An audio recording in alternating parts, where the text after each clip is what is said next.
¿Qué tal, chicos? Bienvenidos a cómo elaborar mi evidencia en la mecánica y en el entorno, ¿sí? Muy bien, en esta evidencia está conformada por 4 dimensiones, las cuales vas a integrar en un mismo archivo en Word y que vas a convertir a PDF, ¿sí? Si no te es posible, pues lo realizas en hojas de libreta, lo escaneas y lo subes, ¿sí? Ahí en la plataforma. Bien, como nombre de archivo lleva las iniciales de tu nombre, el nombre de la actividad y las iniciales de la materia. Muy bien. Vamos a ver qué tenés que hacer. En la primera dimensión es de recuperación. Hay que responder al examen diagnóstico que se encuentra en la plataforma. Al parecer hay un error. No te preocupes. En cuanto se restablezca el examen diagnóstico, pues ya te daré la indicación de que lo contestes en las siguientes etapas. Y no hay ningún problema por eso. Muy bien, pasando a eso, en la dimensión 2 tienes que realizar las diferentes lecturas que están en tu libro de texto. ¿Para qué las lecturas? Para que tú saques un glosario en un documento en Word o en tu libreta de los conceptos más importantes de cada una de las lecturas, revises los videos que te menciona la guía instruccional y puedas contestar lo que es la dimensión 3, que es un foro de discusión, ¿sí? Tu participación en este foro de discusión de etapa 1 se va a considerar dentro de tu evaluación de la evidencia. Por eso es importante que realices las lecturas, saques los conceptos para que tú puedas responder. Y de esa forma tú sepas cómo ir contestando los problemas, ¿sí? Muy bien. En la dimensión 4 vas a descargar y responder el laboratorio de la evidencia 1, dimensión 4, que se encuentra en la guía instruccional, accesas a la guía instruccional, en el calendario, guía instruccional, por ahí checas las dimensiones. En el paso 12 dice que ingreses al laboratorio, lo descargues y lo contestes, ¿sí? Descargas el documento, lo puedes imprimir y ahí vas contestando los problemas, lo escaneas y eso puedes subir de tu evidencia, ¿sí? Si no lo puedes imprimir, no hay ningún problema, vas resolviendo el procedimiento en hojas de libreta, en hojas de máquina, igual las escaneas. Sí, nada más pones bien la referencia de los números, los escaneas y subes tu archivo a la plataforma Next, ¿sí? Muy bien. Primeramente en este documento te habla sobre la cuestión de vectores, que contestes algunas preguntas teóricas acerca de que señalas las diferencias entre cantidad escalar, cantidad vectorial, cuáles son sus diferencias, que escribas la fórmula para encontrar los componentes rectangulares de un vector, que escribas las fórmulas de los componentes polares de un vector. En la pregunta 4 dice que escribas en cada cuadrante las formas de corregir el ángulo resultante en una suma de vectores, ¿sí? Te dan ahí la cuestión del cuadrante. Para el cuadrante 1, los ángulos quedan de manera directa, no hacen ninguna corrección. En el caso del cuadrante 2, por ahí si observas la imagen donde dice segundo cuadrante, la cuestión del ángulo. ¿Cómo se hace la corrección? Bueno, a 180 le restas el ángulo que se te da. En el caso del cuadrante 3, a la cuestión de la posición del ángulo, si observas ahí en la imagen, ¿sí? A esa cuestión del ángulo le vas a sumar el ángulo que tú obtuviste más los 180. En el caso del cuadrante 4 va a ser la cuestión de a 360, le restas el ángulo que tú obtuviste, ¿sí? Y si te fijas bien cuál es la posición de los vectores dependiendo del cuadrante, ¿sí? Muy bien. En cuestión del punto 5, te dan ahí diferentes puntos, ¿sí? Y dice que encuentres los componentes rectangulares de cada vector y que los representes en el eje coordenado. Ocupas la cuestión de un transportador, por eso es que te digo que tú lo realices, imprimas las hojas o lo realices en tu libreta, ¿sí? Y utilices el transportador para ubicar la cuestión de los ángulos que te están marcando ahí. Es lo único que tienes que hacer en el ejercicio 5. Yo nada más puse ahí 3 incisos, recuerda que son 6, ¿sí? En el punto 6 te pide que encuentres las coordenadas polares de las siguientes coordenadas rectangulares y que las ubiques en el eje coordenado. que no olvides corregir el ángulo final en los cuadrantes 2, 3 y 4. ¿Sí? Por ahí nos da el inciso A, f de x es igual a 100 newtons y f de y es igual a menos 200 newtons. ¿Qué es lo que tienes que hacer? En cuestión del procedimiento, la fórmula es que el vector al cuadrado es igual al vector de x al cuadrado más el vector de y al cuadrado. ¿Sí? El vector de x, bueno, es f de x, ¿sí? Por eso tengo yo ahí en la sustitución de los datos 100 al cuadrado, más el vector de y, que es el valor de f de y, es menos 200 al cuadrado, ¿sí?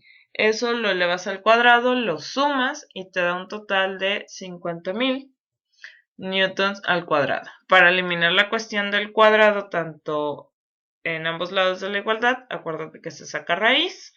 Entonces obtenemos que el vector es igual a raíz de 50.000 newtons cuadrados es igual a 223.60 newtons. ¿Sí?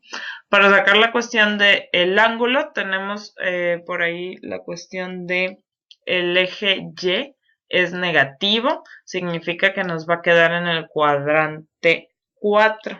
¿Sí?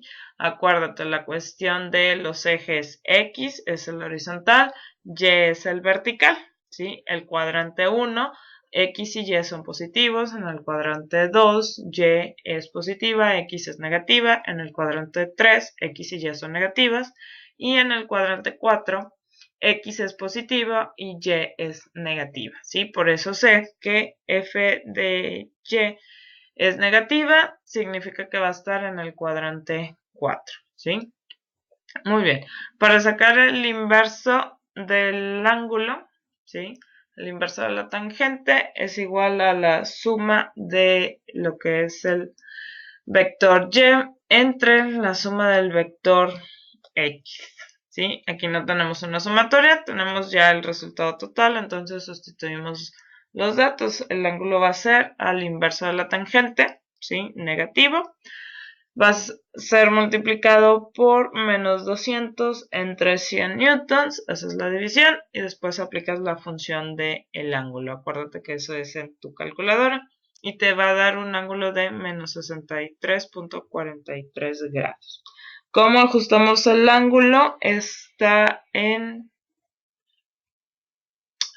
caray, ahí ya vi. Tengo un error, puse 180 y son 360 a 360 le resta 63.43. ¿Sí? A ver, vamos a ver. 360 menos 63.43. Así es, te da el resultado de 296.57 el ángulo. Entonces tu vector tiene una fuerza de 223.60 newtons a 296.57 grados, que es el ángulo en el cuadrante 4. ¿Sí? Eso es lo que se tiene que hacer en los siguientes 5 incisos que tienes en el punto 6 para realizar, ¿sí? Acuérdate, yo puse un más o menos del ángulo, no tengo el programa para establecer de manera correcta los ángulos en la computadora, pero tú lo puedes hacer con un transportador de manera manual en una hoja de libreta y ya después subes tu evidencia. En el problema 7 te habla de que resuelvas las sumas de los vectores, que recuerdes antes de realizar las sumas, hacer las correcciones de los ángulos con respecto al eje X positivo en caso de ser necesario, y que realices todas las operaciones en el orden sugerido en la actividad. ¿Sí? El problema A dice que Juan y Pedro empujan una caja tal como se muestra en la figura. Juan empuja con una fuerza de 500 newtons, mientras que Pedro emplea una fuerza de 950 newtons con un ángulo de 50 grados. Calcula la fuerza resultante sobre la caja. Como no nos dan ángulo de Juan, vamos a considerar el de Pedro, que son 50 grados, para el mismo que Juan, ¿sí? Entonces, la fuerza 1 es de 500 newtons, la fuerza 2 es de 950 newtons y para ambas fuerzas tenemos un ángulo de 50 grados, ¿sí? ¿Qué es lo que vamos a hacer? En esta tablita que te aparece ahí en tu laboratorio, vas a llenar los siguientes datos, ¿sí? Fuerza 1 dijimos que son 500 newtons, fuerza 2 son 950 newtons, el ángulo dijimos que es 50 para ambos, y vas a hacer la cuestión del paso 1, ¿sí? Que es sacar la cuestión de la fuerza por el coseno del ángulo, ¿sí? En tu calculadora, acuérdate que va a ser 500 por el coseno, la función de coseno, y el 50, que es el ángulo, le das igual y obtienes el resultado, ¿sí? Eso es para la cuestión de el coseno. En la cuestión del seno es de igual forma, tienes en la fuerza 1 500 por el seno del ángulo que son 50 y te da un resultado, ¿sí? El paso 2 es sumar los dos valores que te da de la multiplicación de la fuerza 1 y la fuerza 2, que le calculas el coseno de ambos valores y de igual forma calculas el seno de ambos valores. De modo que te va a quedar lo siguiente, ¿sí? Te queda por ahí 321.39, que es el coseno del ángulo de 50 multiplicado por 500 newtons. Y en el caso de las 950 newtons multiplicados por el coseno de 50, te quedan 610.64 newtons. La suma de los dos te queda 932.03 newtons. Por ahí se me empalmaron los números, pero tú realizas la suma en tu calculadora y te debe dar esos datos. En el caso del seno, la fuerza 1 multiplicada por el 500 newtons por el seno de 50 te queda 383.02 newtons. Y la fuerza 2, que son 950 newtons, multiplicada por el seno de 50 te queda 727.74. La suma de los dos te queda en 1110.76 newtons. ¿Sí? ¿Para qué necesito eso? Para que calcules la fuerza resultante, que te da ahí la fórmula a tu laboratorio. La fuerza resultante es igual a la raíz de fx al cuadrado más fy al cuadrado. ¿Sí? Fx es la fuerza en x y la fuerza de y. La sumatoria de ambas elevadas al cuadrado. ¿Sí? La sumatoria de fx es 932.03 newtons elevado al cuadrado más la fuerza de y, que es 1110.76 newtons elevados al cuadrado. ¿Sí? Elevas al cuadrado, lo sumas y sacas raíz y te debe quedar 1449.98 newtons. Esa es tu fuerza resultante. Bien, para calcular el ángulo, el cálculo del ángulo y el ángulo resultante corregido, utilizas la fórmula de el ángulo es igual al inverso de la tangente, que es f de y entre f de x. Es solamente el valor de la sumatoria, no vayas a elevar al cuadrado, es solamente el valor. Entonces tenemos que el ángulo es igual al inverso de la tangente, que f de y es 1110.76 entre f de x, que es 932.03 newtons, divides y sacas el inverso de la tangente y te queda un ángulo de 50. ¿Cómo queda este ángulo en el cuadrante 1 si no se hace ninguna corrección del ángulo? ¿Sí? Entonces tu fuerza resultante dice que es 1449.98 newtons con una dirección de ángulo en 50 grados. ¿Sí? Y eso tienes que realizar para el inciso B de igual forma, nada más que ahí tienes 1 en negativo, que significa que te va a quedar en el cuadrante 2. ¿Sí? Y tú haces, y de igual forma, estableces la cuestión de el ángulo, las fuerzas las tienes que representar dentro de tu mapa, dentro de tu cuadrante, ¿sí? De los puntos. Y en el caso del inciso C, te da la cuestión de Luis, tiene una fuerza de 800 newtons con un ángulo de 30. En el caso de Raúl, es una fuerza de 500 newtons con un ángulo de 0 porque queda en el eje de las X.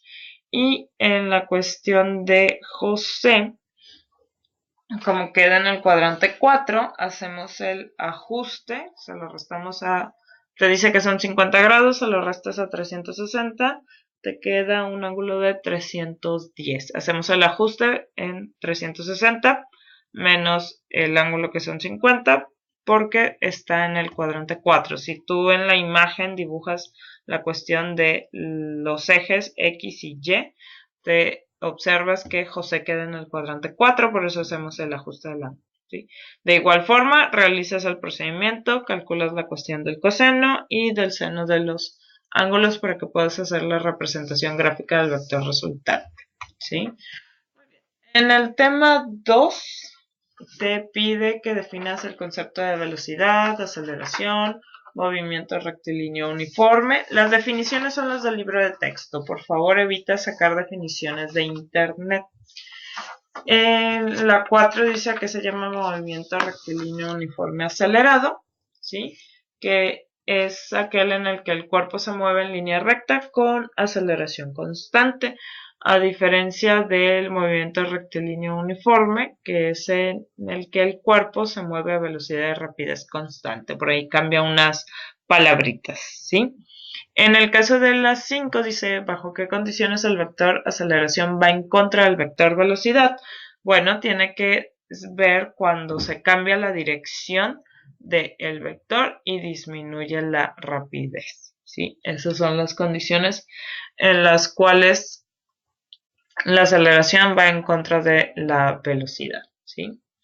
Muy bien, los problemas que tiene el tema 2, movimiento en una dimensión, son acerca de la segunda ley de Newton y que recuerdes asegurarte que los datos están en el sistema internacional, ya sea en metros, kilogramos y segundos, ¿sí? Eso es muy importante. En el problema 6 te mencionan que un automóvil se mueve con un movimiento rectilíneo uniforme a velocidad constante. Si recorre 2500 metros en 2 minutos, ¿cuál es su velocidad? La fórmula es la que está ahí en rojo, que es velocidad final es igual a la velocidad inicial más la multiplicación de la aceleración por el tiempo, ¿sí? A ti te dan una velocidad inicial que no conocemos, es 0, ¿sí? Porque es constante. En cuestión de el arranque, ¿sí? Tu velocidad inicial es cuando arranca. Entonces tú arrancas en una velocidad 0, ¿sí? Muy bien.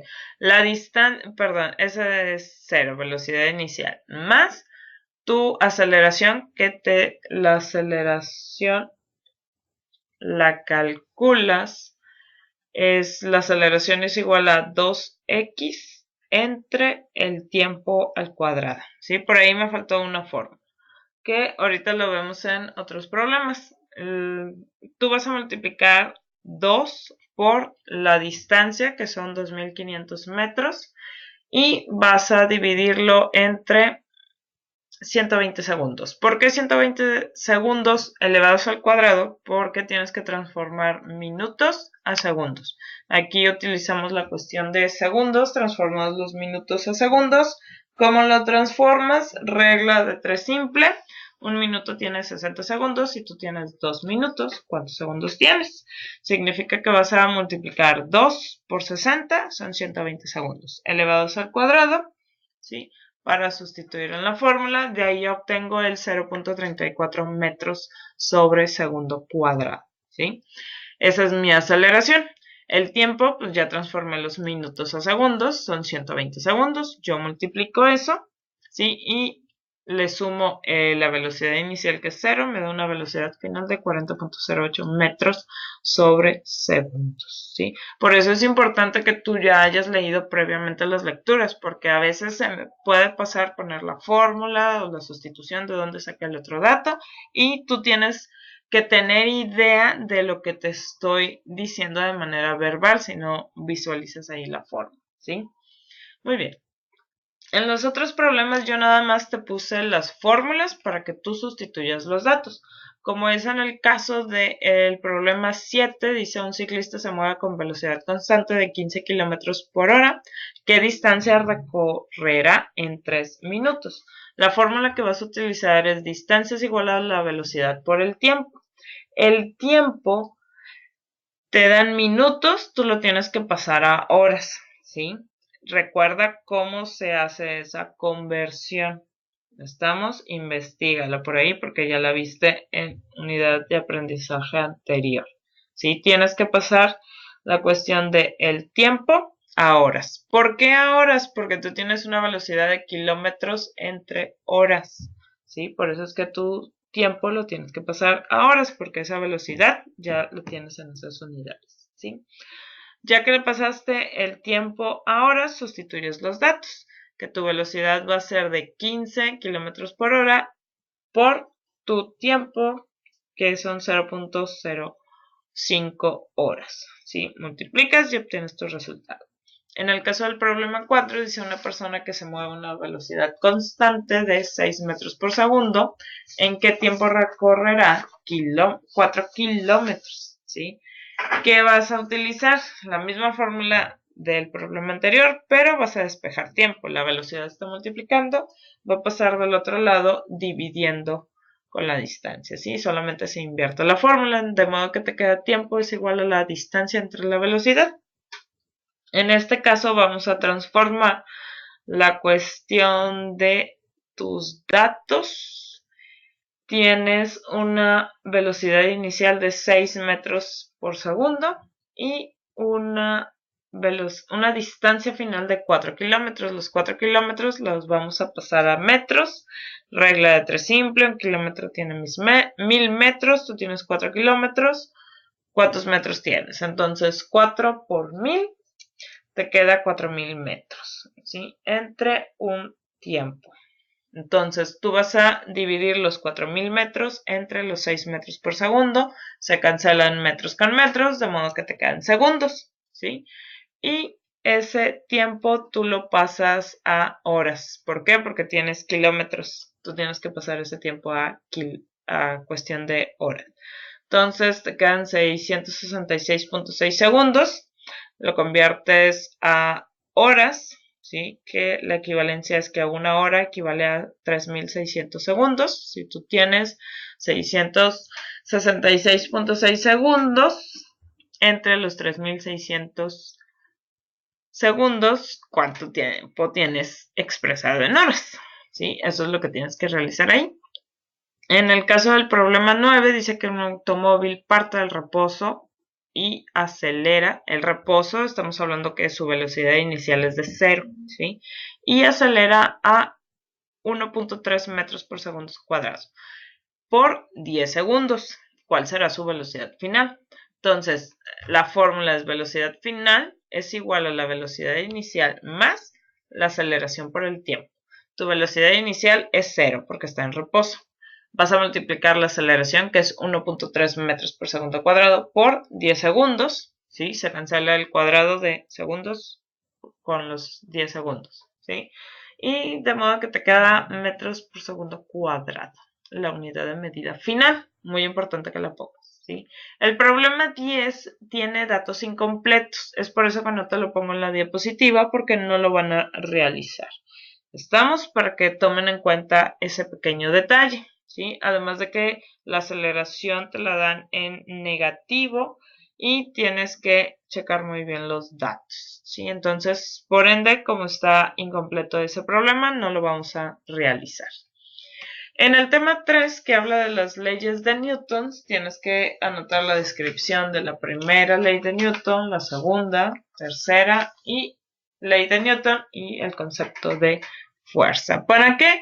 Para poder realizar los problemas utilizando nuevamente la segunda ley de Newton, ¿sí? Y que utilizas las unidades de medida de metros, kilogramos y segundos, ¿sí? Yo nada más te resolví aquí el primer problema. Los otros 3 solamente te puse las fórmulas porque tú tienes que realizarlo. No nada más es copiar de la videoconferencia, solamente es para resolver dudas. Todas se hacen de forma muy similar, ¿sí?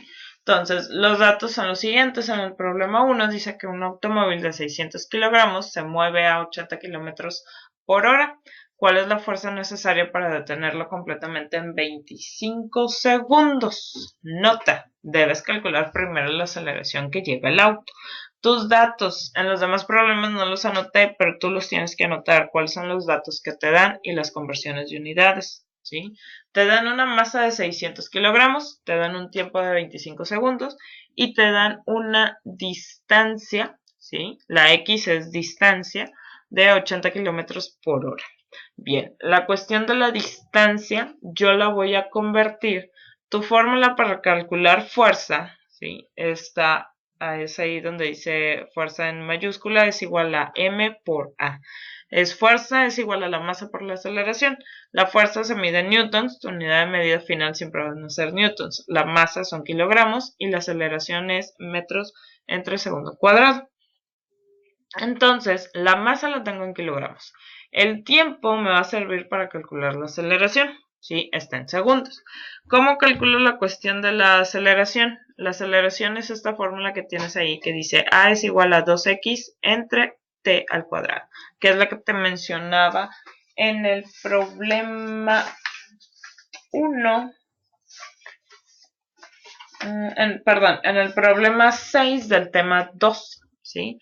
Entonces, la X es la distancia y la distancia tiene que estar expresada en metros, ¿sí? Entonces, yo esos 80 kilómetros por hora los tengo que convertir a metros por segundo.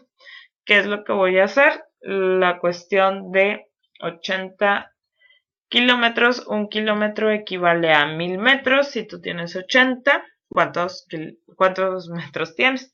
Entonces va a ser 80 por 1000, te da 80.000 metros por segundo, ¿sí?